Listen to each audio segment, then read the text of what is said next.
प्यारे दोस्तों, आज हम आपको एक फकीर और एक राजकुमारी की शादी की कहानी बताने वाले हैं।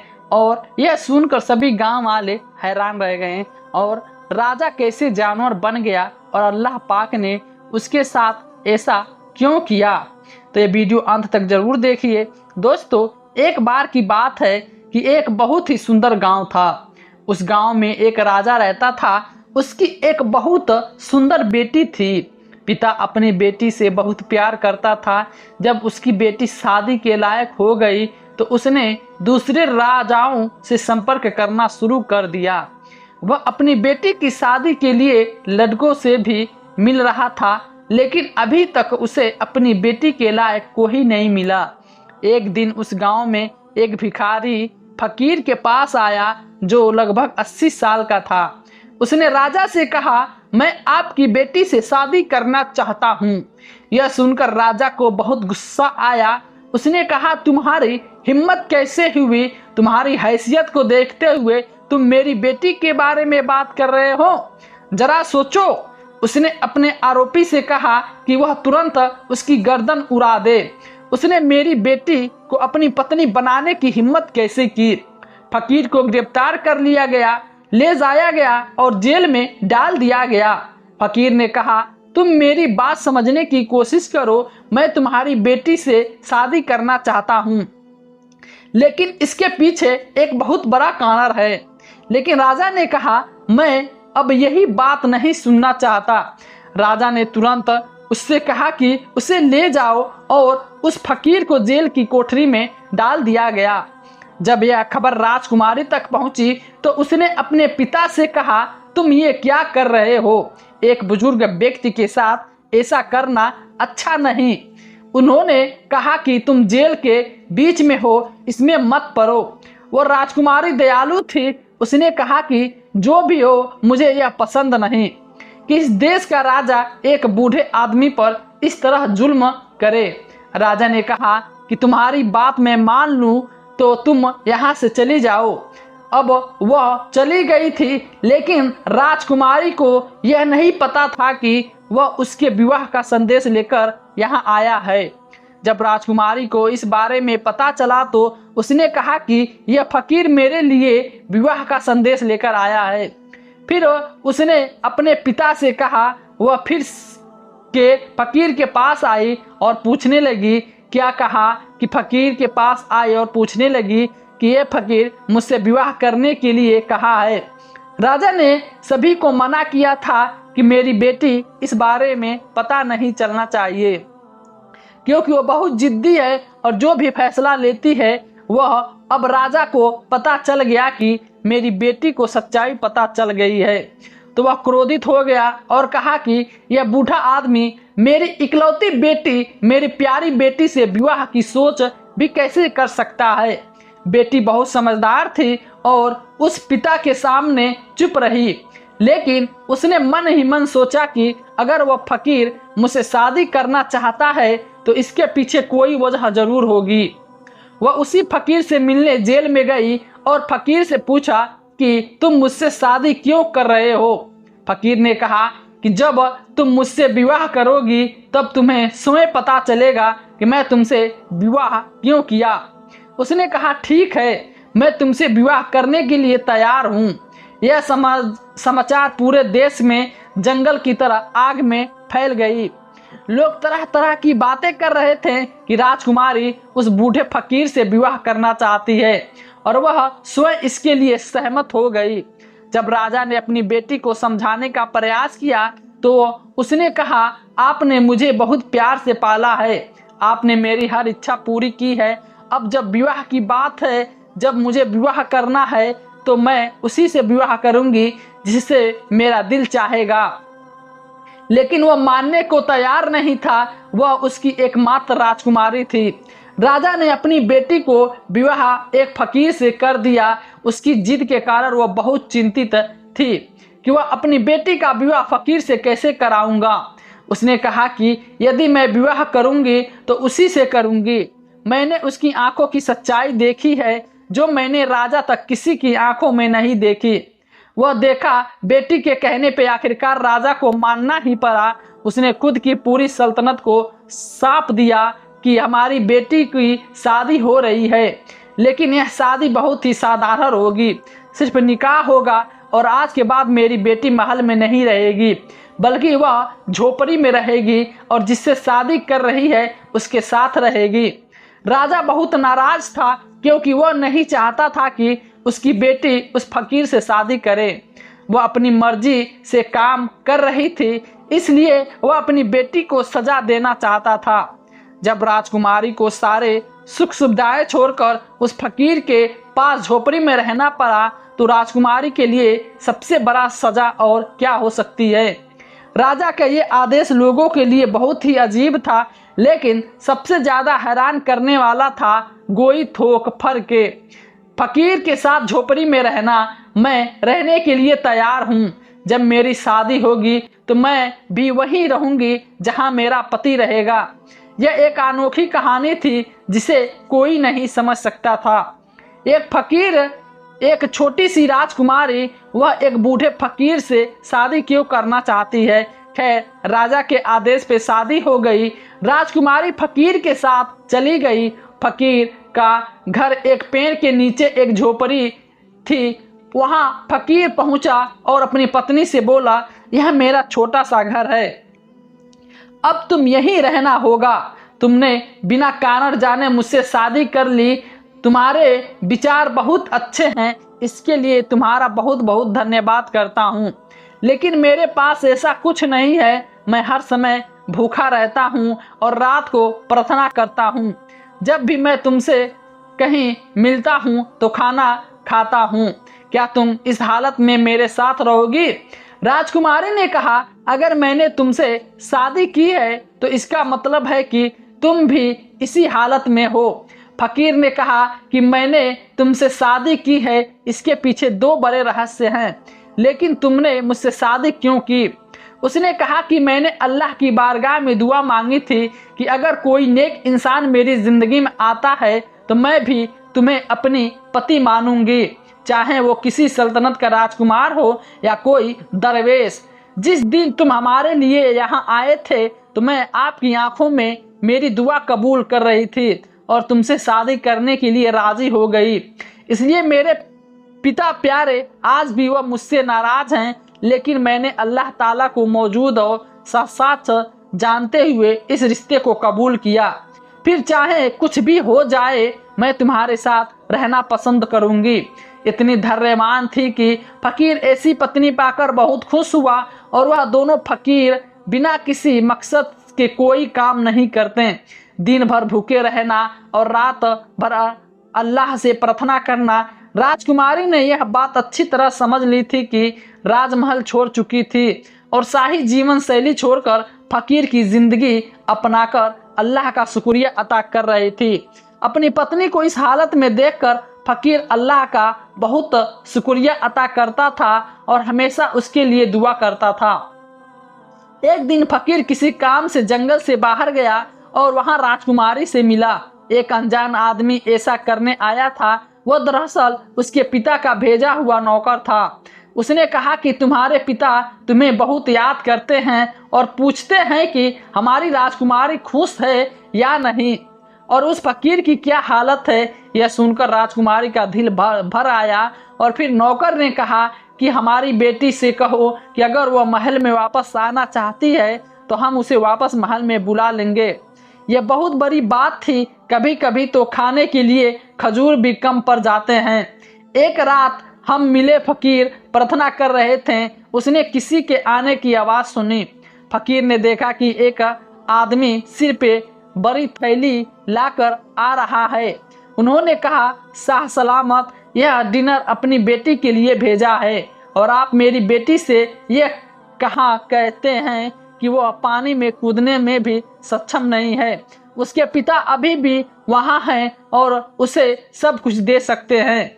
यह सुनकर राजकुमारी ने कहा, मेरी कोई इच्छा नहीं है, मेरी कोई ज़रूरत नहीं है। मैं केवल अपने भगवान की पूजती हूँ। मैं आपसे प्रार्थना करती हूँ कि आप यह भोजन लेकर वापस जाएं। जिसने यह भोजन मेरे पास भेजा है उसे जाकर दे दें। मैं वही खाऊंगी जो अल्लाह मुझे खिलाएगा, और यही मैं अल्लाह से प्रार्थना की। लेकिन सेवक को थाली लेकर खड़े रहने की मजबूर होना पड़ा। राजकुमारी को गुस्सा आ गया। उसने कहा कि मैं यह भोजन नहीं खाऊंगी, मैं अल्लाह पाक की नेमतों का नाश करने वाली नहीं हूँ। राजकुमारी की यह बात सुनकर फकीर की आंखों से आंसू आ गए। उसने अल्लाह ताला की बारगाह में दुआ की कि ये अल्लाह, यह जो मेरी वजह से तुमने भीख मांगती है वह अपना जीवन सुख से जी रही थी, उसने कभी उफ भी नहीं कहा, लेकिन आज आप मेरी पत्नी के लिए आसमान से एक ऐसा फल उतारे जिसे किसी ने कभी नहीं देखा। फकीर की दुआ सुन ली गई और आसमान से चांदी की थालियां उतार दी गई। राजा का सेवक नीचे आता हुआ दिखाई दिया जिसमें खाना रखा हुआ था। यह दृश्य देखकर उसके होश उड़ गए। वह अपना भोजन का थाल लेकर महल की ओर वापस चला गया। अब यह फकीर ने कहा कि तुम हमेशा अल्लाह कहती हो, तुम तभी खाओगी जब अल्लाह ताला तुम्हें खिलाएगा। यह भोजन तुम्हारे लिए आसमान से आया है, अल्लाह ताला का है। अब राजकुमारी ने अपने पति के साथ वह भोजन खाया।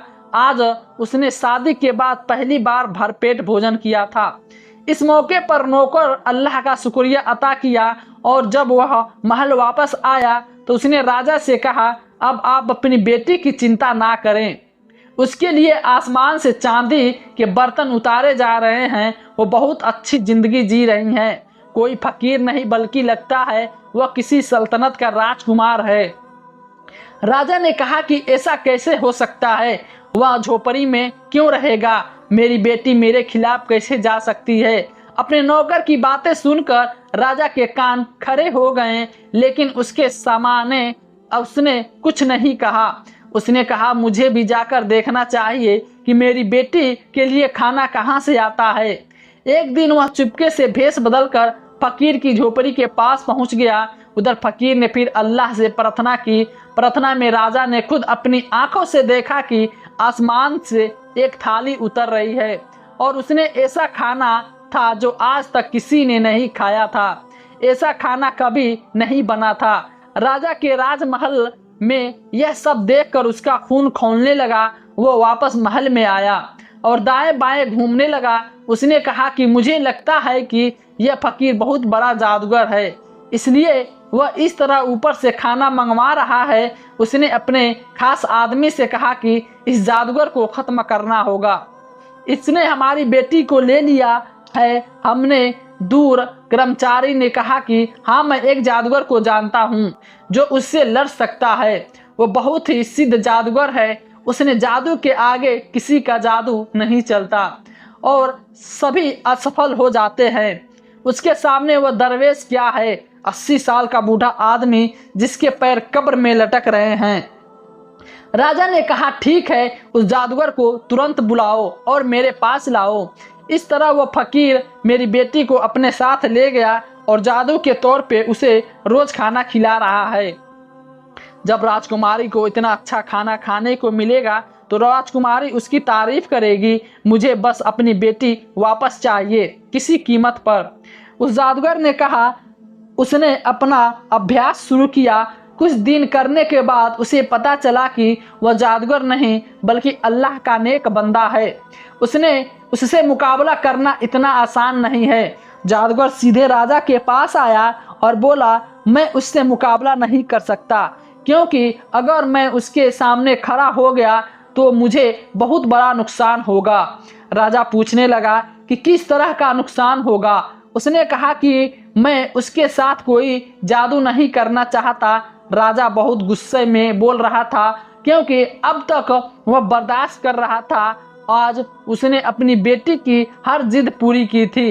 अब जब उसने देखा कि वह जादूगर अभिनियत करने के लिए तैयार नहीं है तो उसने जादूगर से कहा कि अगर तुम खुद अभिनय नहीं कर सकते तो मेरी बेटी को वापस लाने के लिए अपनी बेटी को वापस इसका इस्तेमाल करो। मैं खुद इस प्रक्रिया करूंगा, क्या तुम मुझे इस प्रक्रिया सिखा सकते हो? जादूगर ने कहा, तुम नहीं जानते कि तुम्हारा राज्य पलट जाएगा, कुछ भी हो कुछ नहीं बचेगा। उसने कहा कि मुझे किसी भी कीमत पर मेरी बेटी वापस चाहिए। अब जादूगर ने राजा के अनुरोध पे उसे वापस कर दिया। उसने अमल को पढ़ाना शुरू कर दिया। इधर उसकी बेटी अल्लाह का नाम ले रही थी और अपने पति का भ्रम पाल रही थी, नमाज पढ़ रही थी, इस्लाम के बहुत करीब पहुंच रही थी और वह झोपड़ी की चटाई पर सोकर सुकून पा रही थी। महल के मुलायम गद्दों पर उसे वह सुकून कभी नहीं मिला था, लेकिन उसको पिता इस्लाम से दूर और था, जादू टोने में लगा हुआ था, क्योंकि उसे किसी भी कीमत पर अल्लाह के फकीर को हराना था। किसी भी हालत में उसे अपनी बेटी वापस लाना था। अब राजा ने जादूगर को से वह विद्या पूरी तरह सीख ली थी। उसने दहर का लिबास पहना और एक जगह बैठकर मंत्र पढ़ना शुरू कर दिया। उस मंत्र में वह ऐसी शक्ति मांग रहा था जिसकी मदद से वह फकीर को खत्म करना चाहता था, लेकिन वह अल्लाह के बंदों में से था। फकीर को यह समझ आ गया था कि उसकी जाति का कोई व्यक्ति उसकी जाति के साथ छेड़छाड़ कर रहा है और उसकी पत्नी से उससे अलग करने की कोशिश कर रहा है। इसलिए जिस पवित्र ईश्वर से वो प्रार्थना कर रहा था, उसकी शक्ति के सामने कोई शक्ति काम नहीं कर सकती थी। लेकिन वह अल्लाह के बंदे ऐसा किसी भी तरह नहीं चाहते थे, क्योंकि उन्होंने जो कुछ भी किया वह इसी वजह से किया। फिर उन्होंने कुरान पाक खोली और उसमें खोजबीन शुरू कर दी। राजा बार बार उन्हीं की तरह मंत्र पढ़ रहा था, लेकिन वह हर बार उसे जला रहा था। एक तरह मुड़कर राजा ने एक विशेष मंत्र पढ़ना शुरू किया। जब उसने मंत्र पढ़ना समाप्त किया तो वहां एक बड़ा मोटा ताजा जंगली शेर प्रकट हुआ। राजा ने कहा, जाओ और जंगल में बैठे फकीर को फाड़ डालो और मेरी बेटी को वापस मेरे पास लाओ। राजा के आदेश पर वह शेर जंगल की ओर भाग गया, लेकिन यहाँ अल्लाह का फकीर शेर बहुत ही सुंदर आवाज में कुरान पढ़ रहा था। शेर जब उस फकीर के पास पहुंचा तो उसने कुरान पढ़े शरीफ की तिलावत की आवाज सुनकर वहीं बैठकर तिलावत सुनने लगा। जैसे जैसे वह अल्लाह का नाम लेता जा रहा था, राजा की हालत खराब होती जा रही थी। जादूगर ने उसे पहले ही बता दिया था कि अगर जादू अटक गया और कुछ गड़बड़ हो गई तो तुम्हारे साथ कुछ ऐसा होगा जिसकी तुमने कल्पना भी नहीं कर सकते, तुम जानवर बन जाओगे। फकीर ने उस शेर की तरफ देखा और फिर अल्लाह का नाम जपना शुरू कर दिया। शेर उस फकीर पे हमला करने के अलावा था कि वह आया और वहां गायब हो गया। अल्लाह के फकीर ने राजकुमारी की तरफ देखा और कहा, मुझे माफ कर दो, मैंने तुम्हारे साथ अच्छा नहीं किया। राजकुमारी ने पूछा, तुमने क्या किया है? फकीर ने कहा, मैंने तुम्हारे पिता को जानवर जैसे बना दिया, मुझे ऐसा नहीं चाहिए, लेकिन उसने मुझ पर जादू किया था, वह उल्टा हो गया। राजकुमारी ने जब यह सुना तो उसे दुख हुआ और उसने कहा कि हमें फिर भी महल में जाना चाहिए, आखिर देखते हैं क्या बात है। वह अपने पति के साथ महल में पहुंची। वहां बहुत शोर था। सब लोग कह रहे थे कि राजा को क्या हो गया, राजा को क्या हो गया, उसकी शक्ल जानवर जैसी कैसी हो गई। दरवाजे पर दरबार ने फकीर को अंदर नहीं आने दिया। वो कह रहा था कि वो बहुत बड़ा जादूगर है, उसने हमारे राजा के साथ ऐसा किया है। राजकुमारी ने कहा, मैं यहाँ की राजकुमारी हूँ, मुझे अंदर आने दो। जब वह अंदर आई तो उसने अपने पिता को इस हालत में देखा और उसके आंसू बहने लगे। वो अपना सिर पीट कर रहा था। चेहरा तो राजा जैसे ही था, लेकिन उसका पूरा शरीर जानवर जैसे हो गया था। बेटी अपने पिता को इस ऐसा चेहरा देखकर रोने लगी। उसने कहा कि तुमने ऐसा क्यों किया? आखिर वह उसके पिता थे और वह अपने पिता की बेटी थी। तुम्हारा चेहरा देखकर वह रोने लगी। उसने कहा, तुमने हमारे साथ ऐसा क्यों किया? तुम मेरे पति को क्यों मारना चाहते थे? राजा ने कहा, मैं तुम्हारे पति को बहुत पहले से जानता था। तुम्हारे पति ने तुमसे शादी की थी, लेकिन तुमसे शादी करने का कारण आज तक उसने मुझे नहीं बताया। आज मैं तुम्हें बताता हूँ। दरअसल मैं तुम्हारी शादी किसी मुसलमान से नहीं करना चाहता था, बल्कि मैं तुम्हें एक ऐसी सल्तनत की राजकुमारी बनाना चाहता था जो गैर मुस्लिम हो और जिसके पास बहुत संपत्ति हो, और उसकी शादी तुमसे करना चाहता था। मैं उस देश पे कब्जा करना चाहता था इसलिए मैंने तुम्हें यह नहीं बताया, क्योंकि तुम धर्म के बहुत करीब थी और मैं जानता था कि तुम बहुत पवित्र और इबादत करने वाली हो और तुम यही चाहती थी कि तुम्हारा पति सच्चाई के रास्ते पे चले। एक दिन मैं उसी गैर मुस्लिम राजकुमार से मिलने उसके देश की ओर जा रहा था। रास्ते में मैं इस आदमी की झोपड़ी देखी और उसे वहां नमाज पढ़ते देखा। तुम जानती हो कि मुझे भिखारियों से बहुत नफरत है। जब मैंने इस भिखारी को देखा तो मैं कहने लगा कि मुझे नहीं पता कि मेरी बेटी किसके साथ है शादी करेगी। मैं अपनी बेटी की शादी किसी फकीर से नहीं करूंगा, उसे किसी राजकुमार की पत्नी बनाऊंगा, चाहे वो गैर मुस्लिम ही क्यों ना हो। यह कहकर मैं वहां से चला गया। जब मैं वहां से गुजर रहा था तो उस बूढ़े फकीर ने मुझे रोका और कहा, तुम ऐसी बातें क्यों कर रहे हो? मुसलमान होकर अपनी बेटी की शादी मुसलमान से ही करो, क्योंकि एक नेक पति ही तुम्हारी बेटी का सम्मान करेगा, उसे नाम देगा और उससे प्यार करेगा, क्योंकि वह अल्लाह से डरता है। तुम्हारी बेटी भी उससे प्यार करेगी। यह दौलत, यह महल, यह सब यहीं रहेगा। अंत में यह सब कुछ यहीं रह जाएगा। जो तुम्हारे साथ रहेगा वह तुम्हारा दोस्त होगा, जो अल्लाह के रास्ते पर चलेगा। मुझे उसकी बातें बहुत कड़वी लगी। कहा, तुमने ऐसा क्यों कहा? आखिर तुम कौन होते हो और मुझे यह कहने वाले कि मैं अपनी बेटी की शादी जहाँ चाहूँ वहाँ करूँगा और यह मेरी मर्जी है?